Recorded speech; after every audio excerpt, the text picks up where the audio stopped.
Hey guys, it is Chad here from the Battle Warrior Podcast, and I'm just letting all you listeners know that the Battle Warrior Podcast episodes will be available across all podcast platforms, guys. So sit back, relax, and enjoy this brand new episode today.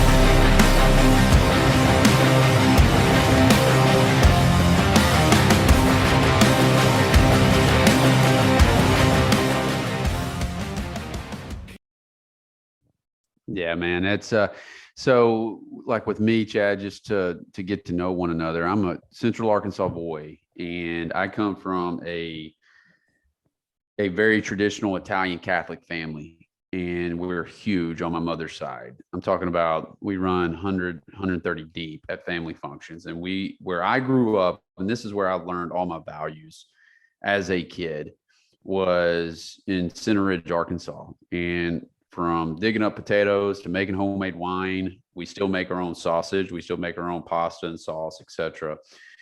But that's really where I learned kind of the foundation of manhood, because my father's from Oklahoma and he's from central western Oklahoma. He didn't have a father growing up until really around teenage years. Like him and my grandmother split, my papa D and my grandmother Josie split. So it was him, my father, raising his two brothers that were younger than him. And my grandmother, she worked two jobs, but he grew up dirt poor. Like he'll always say it to me all the time. He's like, I know what it feels like to be poor. Right. And I don't ever want to go back to that feeling. So when he moved to Central Arkansas and moved really out of that environment, because my father's environment is a very toxic environment, riddled with drugs, alcoholism. He'll always joke when we go back, my cousin's in jail type of deal. And so he married before my mother, and then he met my mother in Russellville, Arkansas, which is in the River Valley of Arkansas.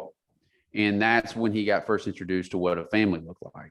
And he didn't believe what he saw when he first showed up to a family function, because back then it was customary that you go to mass on Sunday, and then we would have lunch, and then it would be playing tape ball, or you would be shooting something, and you had 800 to 2,000 acres behind you, rabbit hunting, deer hunting, etc. And that's what I grew up around. So like I grew up what's called in the city in Arkansas, but our cities in Arkansas, I mean, the state's population is 2.5 million. It's a suburb of pretty much Houston, right? Yeah. And that's really where I formed my thoughts around what a man is supposed to do and what he's supposed to look like. And I love my family, and I'm not going to ever take away from those lessons learned. But the one thing that I also learned too, as I grow up, we as men have three things we've always benchmarked ourselves on, right? It's athletics. We're a big sports family. It's sex, or it's like who could get the prettiest girl. And then it's, of course, power and money. Well, my family was predominantly matriarchal, but the men in my family, we like to party. Plain and simple. We have never lost a party. I'll just put it to you that way. And so that's really what I started looking at, as I was growing up. And that's really what I carried through into college. And then when I got out of college, I moved to Nashville, Tennessee, and lived there for 5 years, and then moved over to North Carolina. And that's kind of how my story unfolds, to be totally candid, because I was so insulated from a worldview perspective. I don't know if that makes sense or resonates at all, but like that's really how, when I start tracking back my story and just how everything started, my path, if you will, I could really dig into kind of the why. And I don't live there, but it's one of those things that you start learning real quick that, number one, I was addicted to lying. And a lot of men are very much addicted to lying, because you hear it all the time. It's like, hey, you told that story around the bonfire. It's complete bullshit, and you know it, but you're shooting the shit, you're amplifying it, and it sounds good to you. That's where I got addicted to validation, right? I was always seeking for someone else's approval, even though I'm a very confident guy. But then I also got addicted to the self-sabotage loop, just starting in 7th grade. And that really ties into that. And it was like I flunked out that fall semester of 7th grade, then got all A's spring semester and got 6 most improved awards. But that became a cycle for me, just because that's what I love to feel the ride back up. And I would figure out ways to absolutely sabotage my success, or I didn't feel like I was worthy of it. Did it in college, 1.4 GPA, graduated with a 3.6. And I never really had a good relationship with women. I lost my virginity at age 18. I'm a very vulnerable guy, by the way, Chad. No. Like I'm sitting here smiling because my patterns we're pretty parallel right now. So like in high school, man, like I owned 7 kegs. Seriously, I owned 7 kegs by the time I was a senior. Myself and my good buddy, I will leave him nameless on this podcast. But that was the thing. And I went to a very small school. I graduated with 32 people in a town of 70,000. And, it was a private Catholic school. So we played a ton of basketball, ton of baseball. We were known for that, kind of like the Indiana Hoosiers. But I was also known as the kid that liked to throw a party and I could make $1. Like I was selling stuff in 4th grade, like making stuff at my house and selling it in 4th grade to my classmates. That's just kind of how my mind worked. But myself and my buddy, we owned 7 kegs. I mean, everything from a pony keg all the way, of course, to a full-size keg. And we threw the best parties, and that's how we really got known. And, that was how I wanted to be labeled, because that's what I saw a ton of. And that translated into college. And really what ended up happening is my cousin ended up getting his now wife pregnant, and she was a sophomore and he was a senior. And that saw me, and it scared the shit out of me, to be totally candid with you. And I was sexually active since I was in 8th grade, 7th grade. And you know how locker room talk goes, right? Like you and your boys are talking and you're just like, shoot, man, she's fine, yada, yada, yada. And you started developing these scorecards, physically or not, for what it's worth. And really, man, I was like, you know what? I'm going to save myself for marriage. Like, that's what I was telling myself. I was going to save myself for marriage. I'll do everything else other than that. I could drink like a fish, but I could also go out on the basketball court and ball when I needed to. And I lost my virginity when I was a freshman in college. And where I went to school, you did not pledge until you were in the spring if you went fraternity. So that freshman year, they, the seniors asked us to go get the booze. So we went and got the booze. We drank one of their kegs and brought the other one out of the party. I lose my virginity. She claims that I took advantage of her, and I didn't. It was one of those things that just guilt. That sent me in a tailspin. And that really sent me into, like, I could not trust another woman at that point. So what I would do is just basically, for lack of a better term, man, I was just at that point, a guy that was addicted to sex. And that was pretty much it. And that's also the same time I started crushing up Adderall and snorting Adderall because we were using it to cram and to study. And then, of course, it became, I'm 38 years young. So I graduated in 2002. Yeah, no, I'm 36, and I was actually on Adderall for college, and I was the kid that sold it. So I know exactly where you're at. Dude, and it was one of those things. And so was my buddy. And I remember his dad always saying, like, man, that's just legalized speed. He's like, that's what he kept on saying. His dad was a doctor. Yeah. But at the time, man, it was just readily available to where it's like, hey, dude, just take this, cram. If you got the test key, get the test, so that's how. But that's exactly what my 4 years looked like. So I knew at that point, and I just launched into this. I apologize. No, you're good. Yeah. But at that point, man, like that, when I moved over to Nashville for 5 years, I brought a lot of those habits. And because I was not really secure in who I was, even though on the outside I pretended to be, if you don't stand for anything, you'll fall for everything. And when I moved over to Nashville and got into sales, got into production, and at that time, because 9/11 happened in 2001, when I was a senior in high school, the war was just really kind of hitting the thick of things, right in the middle of it. And I had buddies going off to Iraq, Afghanistan at that same time. And here I am going to be in a sales role in Nashville. And I've always had that little piece of regret there.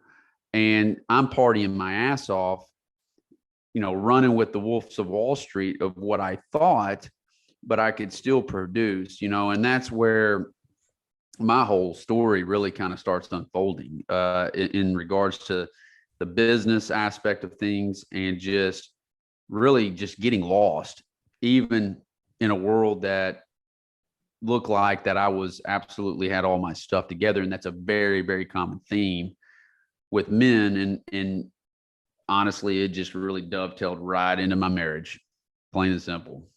And I know I digged into your notes here, and I thought there was something that's saying a divorce in here, but I could be completely wrong. I think I've been on the brink of divorce more than once. My wife is an angel that God put in my life for sure, because I'm a hard man to everybody that meets Ashley, or if you're part of School of Man, they always ask you, like, how are you married to this guy? Like, how are you married to this guy? Because, dude, when we get married, so like we met on eHarmony in when I was living in North Carolina. So in Nashville, I'm 21 to 26, dude. And it's when Nashville was booming, still is booming, the Broadway scene. I traveled all over Tennessee, and with what I did in the insurance industry. And so I got to see, Tennessee from east to west, and had a lot of fun, too much fun. But that's also where I found cocaine, and on top of Adderall. Granted, I would go back home. This is, you look back at things and you just kind of chuckle, or at least I do, because everything happens for you, not to you as a man. And I would go back home, and I was that guy that would go into the bar, Gasano's bar in Conway, and I would make sure I pick up everybody's tab. Like, I wanted to be known as that guy. Yeah. Even if I didn't have a pot to piss in, right? Like, and that was that seeking of external validation. Look at me, look at what I'm doing. I'm coming back to my hometown, yada, yada, yada. And, so when I went over to North Carolina and took a promotion, I got on eHarmony, and it was like, at that time, I'll never forget about getting on it. And it was before really online dating was a thing. And it was just when Facebook was called the Facebook. And that's how I met Ashley. Well, I didn't even think, this is a funny story. Like, I didn't even think anything about it, but my profile picture was me and two girls. And those two girls was my sister and my cousin. I just honestly thought it was a good picture of me, so I'd put it up. Yeah. But that's how I met my wife, because I wanted to actually have a conversation with someone versus finding the bar scene. I just got tired of the bar scene by 26, 27. And when I moved back to Little Rock to start a business, she came with me, but really where the cracks started to happen were starting on my bachelor party. And we were coked out for 3 days and couldn't be found anywhere. She went on her bachelorette party the same weekend, and her being such a good soul, she's like, she knew nothing about it. There's none of us were going to, it's the code of silence, right? Like, you're not going to say shit about one of those weekends. And keeping in mind, like, there's 3 things that I benchmarked myself on: athletics, sex, and power. And so we ended up getting married the following year. I blow out my Achilles tendon this entire time playing ball, 2 surgeries, and my business is just barely getting up off the ground. And we get married that following year. And that night before we get married, like the rehearsal dinner and all that, man, we go ham, full out blitz. And I remember going into her room midnight to try to get some play. I was drunk, on Adderall, whole 9 yards. I remember sitting on the bed, bouncing off the bed, just falling on the ground, her crying. And then the next day, I didn't even go to sleep.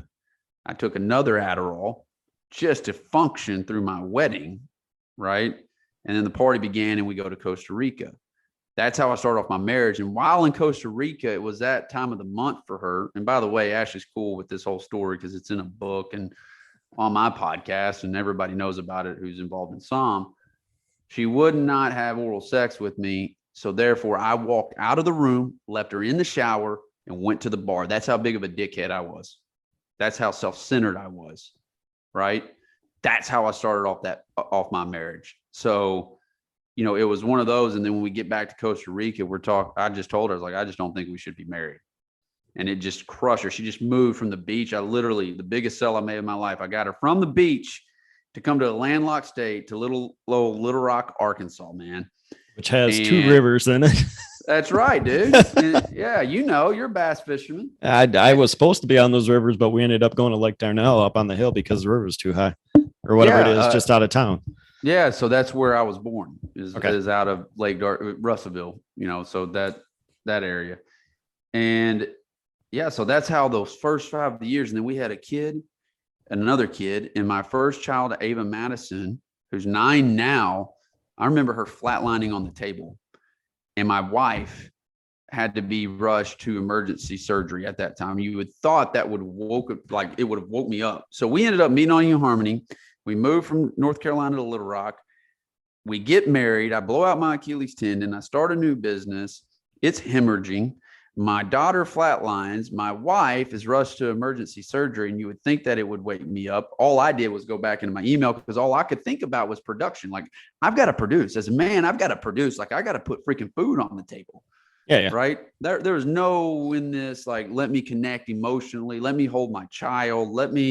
There's none of that.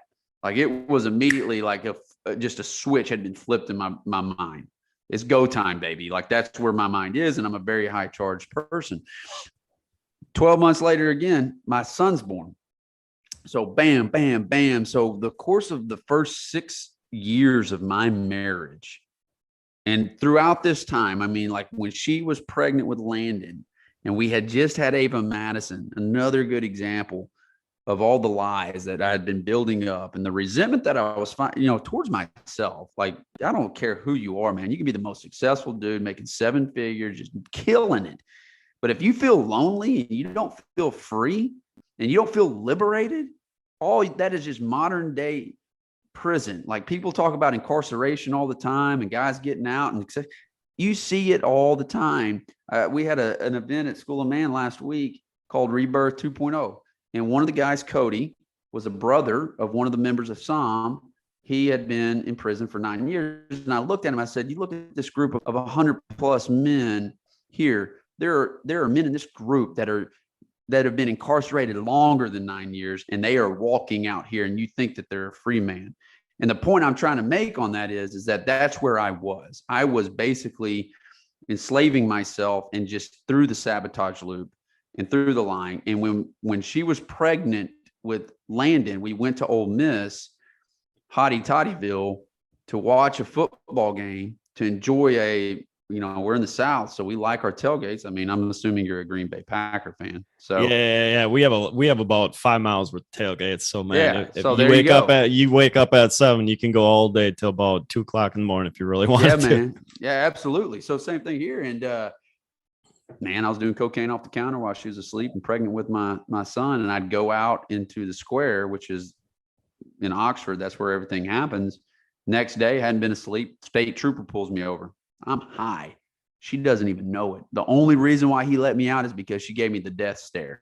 He's like, man, there's nothing I can do to you that she's going to do it 10 times worse. So I'm letting you go.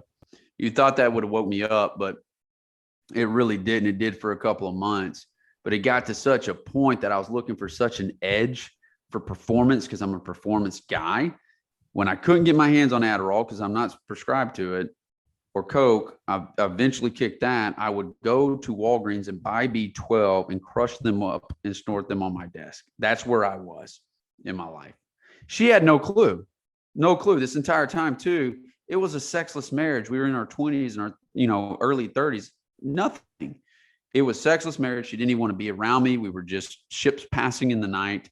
I couldn't stand the guy staring back at me in the mirror, but I went and put my mask on, went out and did my thing. Money was rolling in. So I thought everything would be taken care of. If I can take care of that and I can get her the nice things and the kids the nice things, send them to private school, everything will take care of itself. but it didn't. And it just basically all came to a head. So throughout those six years, divorce was multiple discussions. And honestly, we were that couple that would go to church, look all together, you filter it through Instagram, and then on the back end of it, shit, we didn't want to be around each other. And that was the genesis of my marriage and my relationship. And basically what ended up happening, Chad, with me as a man is, I finally got sick and tired of being sick and tired. And I started going to therapy, and I was getting acid reflux so bad that I couldn't even eat anything. And it was because of the stress. Like, I was so addicted to stress. Like, I couldn't tell you that was my drug of choice, man. Like, if someone sent me an email, I was going to send it back right then. If, it was an honor to kill myself by working so damn hard. And we see it so much. But what really woke me up after all the bullshit, the therapy that really, really helped me and her, was I was in Springfield, Missouri, visiting a client, and took one bite of food, and I told myself not to, and downed it with a beer, choked up, locked up, ended up going into it was a Mexican restaurant, and it was like just a hole in the wall bathroom. And it felt like I had wrestled an alligator for 30 minutes, man, just lodged. And pretty much I told myself, after I got everything unlodged, that I'm going to sit here and die in a hotel room somewhere or on a bathroom floor, right? Like, someone just got out of it, and here I am on the concrete floor sweating, and this isn't a way to live. And at that time, I mean, I was discovering who I was. I was finally starting to learn the why behind everything. I was starting to develop an extreme amount of self-awareness, because I have always been that guy that's been a team guy. Like, I've always loved to coach. I've always loved to see people succeed at their highest level, but I would have this shadow side of me, like all of us do. And at that same time, the guy that I lived with in Nashville, who took me in, was like a bigger brother to me. His younger brother and I graduated together, ended up taking his life. That woke me up. And that's where the rebirth moment for me started occurring. And I linked up with some SEALs on the West Coast. And this is kind of a shorter version of everything, but I linked up with some SEALs on the West Coast.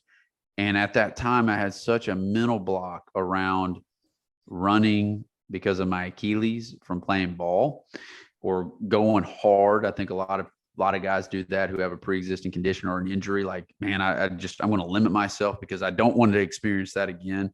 But when I linked up with some SEALs on the West Coast, I'll never forget running my first mile, and it just like unlocked some chambers in my mind, and doing a 4-minute plank. And I looked at a guy by the name of Brandon, and he's a mentor of mine, someone I highly respect, owns a phenomenal financial practice, etc. Married. I was like, man, how do I get to that level? Like, that's what I want. I know he's perfectly flawed because he was talking to me about it, but that's, he's jacked in his 40s. He's good looking dude, successful, just really has it all, even though he would admit that he's perfectly flawed. And that's really when I started to obsess with not being an average man anymore. And that's when I really 10x'd my therapy appointments, and as men, we were created to fight. Like, that's plain and simple. Like, we were born fighters. We were born fighters for our marriage, for our freedoms, for our family, for ourselves. We fight for what we believe in. We dig our boots in, right? And somewhere along the way, that's been lost in translation. We're fighters, all right? That's what we are. And that's really where my battle started at that point. And, that's at that point, it took a wild ride, man. I think I've talked way too much. Sorry. No. The part I'm added on is I'm actually being quiet right now. And usually I'm not the quiet one. I'm like you, man. I'm usually very expressive and very extroverted. I'm just sitting here like looking myself in the mirror right now, because I'm sitting there going, I'm like, okay, just like you chased a high. I chased a high. I'm almost 900 days sober. So like, congrats, brother. So like for me, it was, alcohol from like 13 years old. So Yeah, like same here. just drinking. Obviously, got addicted to pornography I'm 36, so 9, 10 years old, somewhere in there. So like I'm going through high school, and like what you said straight out, it was sports for me, but it wasn't sports. So like I got hooked up with tournament fishing right away in high school. Not even. So I started my first tournament at 13 years old. So like for me, I'm sitting there looking at sports going, I'm like, man, this is boring shit. I'm like, let's go jump in a boat. I'll go compete with the boys and then go hang out at the bar after with all the guys. And obviously you're pulling a boat in town, so you're going to be knowing. And I got addicted to that, the rush of trying to climb the ladder. So like I would skip school, my high school. I would skip my senior year. I took like 4 days off and went and did a tournament that was in town. Ended up, I didn't get news media of it, but like people are like, yeah, we saw you on news. I didn't even know where it was, how it was, but what was happening was I was addicted to chasing that validation because during that time frame, so like my parents got remarried at 3 years old. So like my stepdad came into my life at that time. What happened was my real father completely, to be brutally honest, he was in my life, but he was mentally checked out. So like it was, the divorce agreement was, hey, you have to go see him, whatever. So like he would take my sister. He didn't want me. So like my mom wanted me. He wanted my sister. So like I was the, just, I don't want to say daddy issues. It's not even that when you look at stuff. Like I was the one that was always, hey, I don't want to take him. I don't want to take him. You could keep him. He was hyper, all that stuff. So like for me, I was always chasing that validation to prove people that, my stepdad liked me, or vice versa. Like, hey, look at me, dad. Hey, look at me, dad. And what ended up happening was I went into tech school, but that was just a pause to get into college. I rolled into college and my first semester was 0.08. So I transferred in with 0.08 GPA, 65 credits on a 0.08.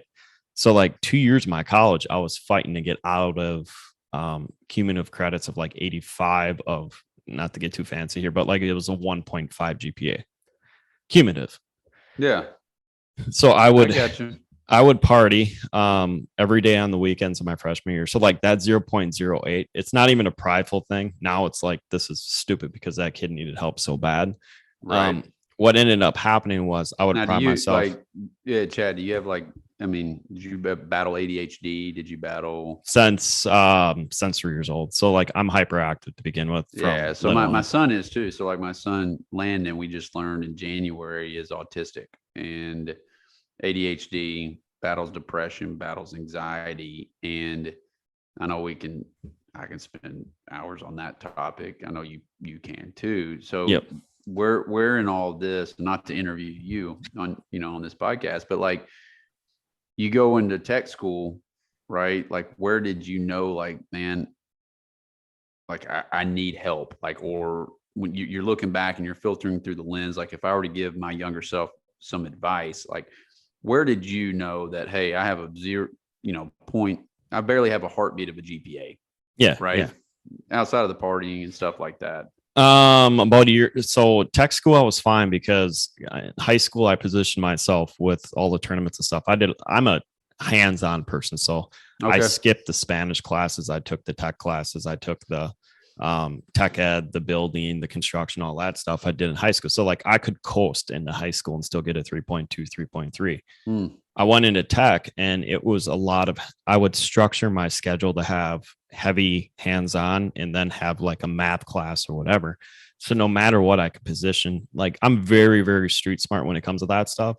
So like I could position myself to say, okay, hey, of the 6 classes I'm taking, one of them is going to suck. The rest are going to balance that one that's going to suck. So like I would be getting A's and B's in sales and shop, agricultural design classes. Cause I actually have a farm degree, but like I said, with the city boy side. So like, first and foremost, I left high school. No matter what, from grade school all the way up, I just stuck on farms because I had an uncle that was at John Deere. So like for me, I was always that kid fighting I don't want to use the term bully because that's not the best way of saying it, but like the perception of people saying you can't do it. You're from the city. You're from the city. You're from the city. Well, I wouldn't say it's a bully. I think it's one of those that you develop this chip on your shoulder, and that chip can be a very, very, very good thing, honestly. And as long as you know how to use it, right? Like for me, I'm always been that underdog mentality. Yep. At the end of the day,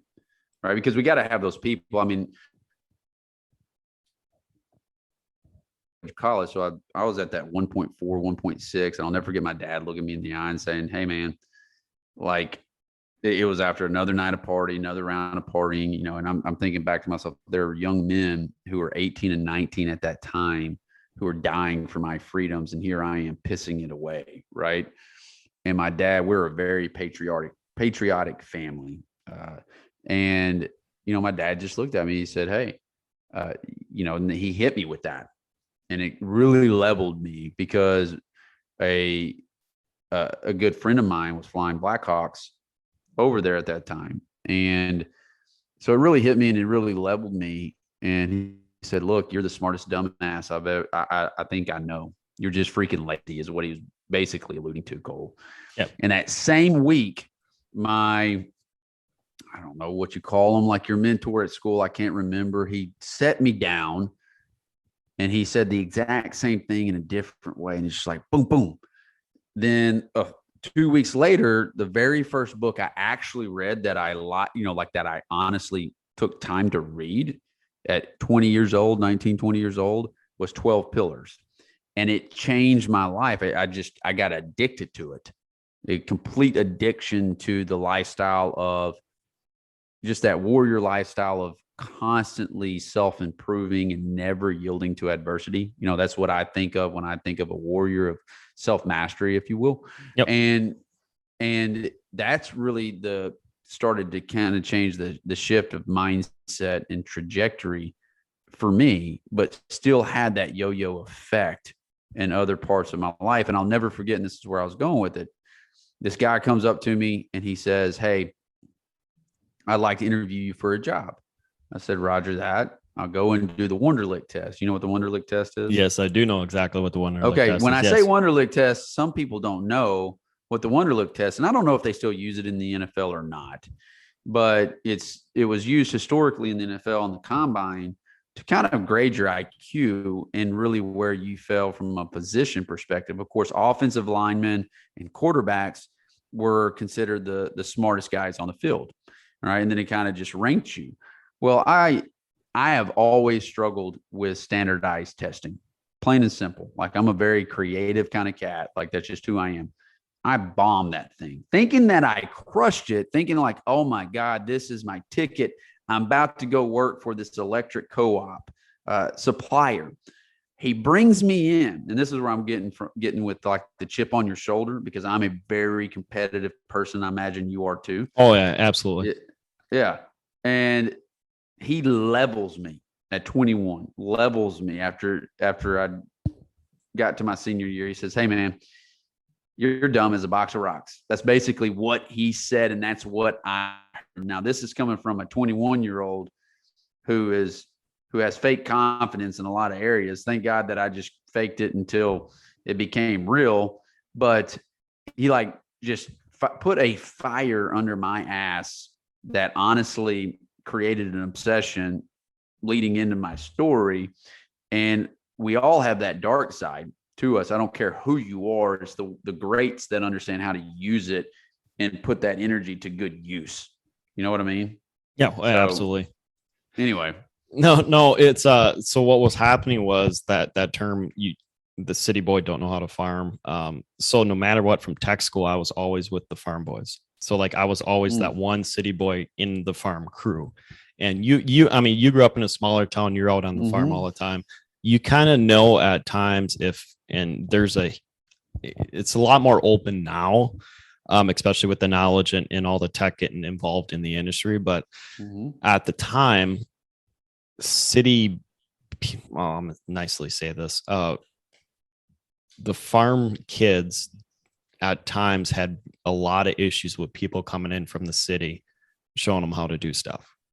Yeah, so it's more of an ego check type of deal. Like my family owns a portion of my family owns an 8,000 acre soybean and rice farm. Yeah, so I mean, you totally get it. You come there, and there's some perceptions and stuff that are on the farm at not your end, but like there were some that I don't know about how you were, but so no matter what, I was always fighting that perception going through college. And what ended up happening, like the tech school, I had one teacher that was an awesome mentor. Kids were starting to throw me under the bus, whatever it is. And he just told the class, he's like, all you guys shut the fuck up. I'm like, this is the first time in my life I saw a teacher cuss in front. And he's like, there's going to be a kid in this room that's going to smoke all you guys because he came in with a clean slate. He goes, he has no family history, no grandma tell him in his ear. He's like, and the kid's going to fly. And this was like 18 years old. And it didn't really click. I actually took it at the ego side of it at the time. I'm like, holy Which shit. Makes sense. Yeah. I mean, you're 18. Yeah. I'm like, holy shit, there's a teacher that believed in me. So like I blew through all of his classes, like B's and A minuses and all that stuff. Ended up going to trying to transfer in an egg school up by us because I wanted to be a tournament fisherman. So I knew like I wanted to be a teacher till I can have the summer off so I can do tournaments. What ended up happening in 2006 was the city economy was starting to crash. So like, I'm like, you know what? I was still doing boat shows and stuff in the area. I was still in some of the bigger shows regionally. And some of the boat reps are like, you know what, man, just go get your 4-year because we would love to bring you on. We know you've been at shows, but the economy is kind of shaky right now. So like, just keep continuing what you're doing. So I went off to the university, transferred in still with, like I said, with my credits and all that stuff. But like I transferred in with that same tech mentality. So like here I go to class and teacher's like, dude, you got to read 30 pages. I'm like, okay, is there any notes on this? Like, is there cheat sheets or whatever? Because I didn't want to do it. So like when I was in my room, no matter what, I wanted to create fish. So like all the way through high school, I was doing exactly what you're doing, creating fishing lures in the basement, selling it at high school. Guys coming to me painting, selling it at high school, whatever. So like I was always hustling, wheeling, dealing.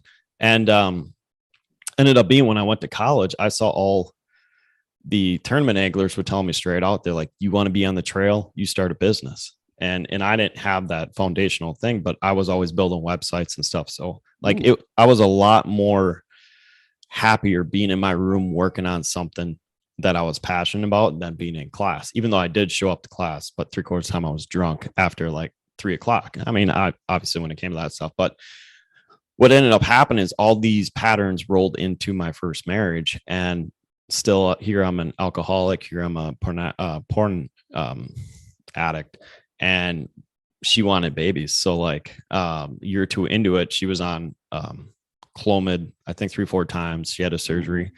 And what ended up happening, she didn't know what at the time was. She'd be like, hey, I'm on Clomid this week.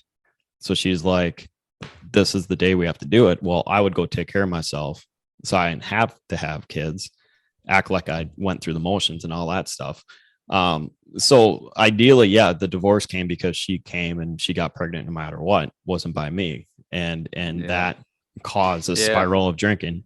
And my turning point was actually watched my grandfather pass away and my cousin passed away, who was 2 years ahead of me. And what I ended up doing is getting clean, getting sober, and then finally building, like you said, using the addicting personality or using the background, using our focus, and traject it into what I do now. So like I have my own brand when it comes to it, which is funny. It's called Battle Warrior Brands, but Chad means Battle Warrior. So like for me, I'm like the light bulb starting. That's awesome, bro. Yeah. And I hated it back growing up. Really? I don't know. It's when you're in that cocky, arrogant side, you're like, dude, I'm a warrior, whatever. Like you kind of downplay it. Well, and I think that too, and kind of going back in my, we have very parallel stories in a lot of different ways. And, the first 6 years of my marriage, and I talk about this openly when I speak in public, when I give like a public speech or even on podcasts, I would already take care of myself, just like you were talking about. So therefore there was no need for me to engage in pursuing Ashley at all.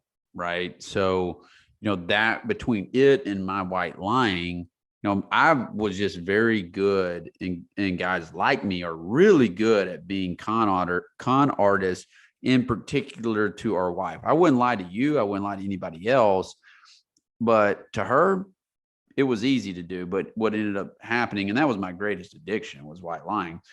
to her, it would just continue to grow. And then when I started making those turns and started seeing some different results that I really liked. And I quit chasing achievement and started chasing fulfillment. And then I started seeing I was achieving everything I wanted, and I was a hell of a lot more happier of a man and a liberated man. I started becoming more fulfilled, but there was one missing link for me, Chad. And when I linked up with the SEALs, I ran that first mile. I ended up fast forwarding. I was like, you know what? If there's got to be more jacked up guys like me, like perfectly flawed men that are in business, that are producing, they're providing, they're doing all the right things, but they have nowhere to go with their shit. And basically what ended up happening was I bought a CrossFit gym, and it was a failing CrossFit gym. And I do everything through fitness. And I did when I did my first Murph, it was in Chicago. And I remember professing my love for Ashley. It took me over 2 hours to do my first Murph. And I was like, this is the way, this is my path. This is my path to becoming a reborn warrior, if you will, because this is the fight, man. Like I said earlier on, we were born fighters, plain and simple. And I ended up going through a hell week as a civilian. And I was graduated 1 of 9. It was the same year I bought the CrossFit gym, and I was basically training C-level suite guys, executives, and I was life coaching through fitness is what I was doing. But I was just meeting the standard. I wasn't being the standard because I was still dealing with this cloud, this weight on my shoulders because of Ashley. And at that time, we were better than we'd ever been because of the therapy we'd been through. And she could tell that I was changing for the better, but I still struggled with one thing. So I graduate, and my teammate died at my feet. And when he died, I mean, someone I'm very close to, Kirk died. I mean, to the point where, you know, he's coming down the mountain, he defecates himself, has a seizure. I clean him up. And when you're 1 of 9 out of 50 and your teeth chattering in the ocean, and you're basically hugging each other for warmth, right? You know, you develop a bond like there's no other bond out there. And when he passed right at my feet, I had nobody. Some of the most successful, some of the most, just the alphas that are out there on the unhealthy side are very lonely people. You look around, and I'm very good at having a lot of relationships. I think you and I are a lot alike. We're very extroverted. We can go into any room and we'll walk out with plenty of friends. I don't think that's something you or I struggle with. But we have deep friendships, deep connection, deep brotherhood. And I was invited to come on this Christian radio show. Well, at the time, I didn't believe in God. And I grew up Catholic. So I grew up more from a religion perspective, went to Catholic school, appreciate my raising, but really fell out of just any concept of spirituality and God. I believe in having a why and a purpose, etc. But so Kirk passes, and this Christian radio show asked me to come on. And they said, hey, we've got a hold of your story in full. We want you to come out and tell it.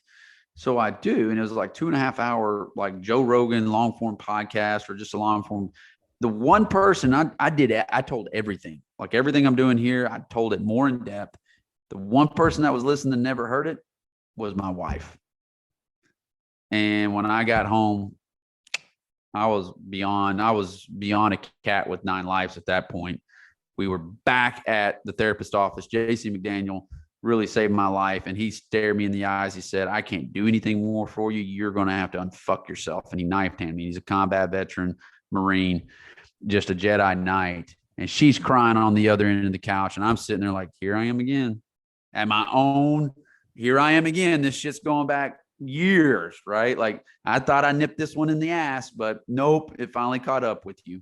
You finally, the pain that you've been seeking, you just got it, because that pain that we all feel becomes our purpose and our promise as a man. But so many men put that to the side and they ignore it. They ignore it. And at that point, that's when I knew I had to go create my own reality. I had to go build something that was going to speak to the heart of true vulnerability, to where you can go put your shit somewhere, but do something about it and be so results driven and oriented that you're going to see the progress, which is going to equate to happiness at the end of the day. And that, to me, man, when you talk about warrior, Chad, and going back to you as a child or teenager and just like, no, I'm not a warrior. No, that's bullshit. Like, you think about just the little story that you gave me about yourself. Think about the 900 days, man. Think about the pornography. Look, you're perfectly flawed. 60, 70% of men are dealing with that and trying to find pure manhood at this point. We are always in a battle. We're always in a fight. And when you're pursuing self-mastery and never yielding to the adversity, dude, that's how a warrior is defined. You don't have to be dodging bullets. You don't have to be going downrange. Downrange, there's plenty of battles to be fought on our own turf and soil right now. And that's what we talked about this past weekend. And it's just like, guys, at the end of the day, you fight how you train. That's just how it works. You fight how you train, and some of us have shitty training. And that's okay, because you can create a new reality if you choose to do so. And then you got the flip side of a guy that says, well, I'm hitting on all cylinders. I don't need to do anything. I'm like, okay, the guys that are like feeling good about themselves, those are the guys that scare the shit out of me, because they're one step away from losing their shit or being humbled or being complacent in everything that they've built. Right. I mean, think about the world and our narrative today, how people celebrate the dad bod. I mean, that's complete horseshit. Oh, yeah. I don't even want to go on that. Yeah, you know what I mean? It's like, and then you ask guys like, oh, man, I'm old. And you get the Al Bundy mindset, the multiple touchdowns. Like, bro, you're as young as you want to be. I mean, you're as young as you want to be. I'm going for the 24-hour Murph record, and I remember where I could barely do it in 2 hours, and now I'm doing them in 46 minutes, multiple rounds, back to back to back to back. Like, don't give me that crap. I don't know where in the world this all started, whoever started that first meme and whoever started creating the dad bod t-shirts and that mindset. That's poverty right there. That's freaking poverty. Yep. Thank you for listening to part 1 of this great 2-part episode with Cole Rodgers. Sit back and relax, and part 2 of the Battle Warrior podcast will return next week.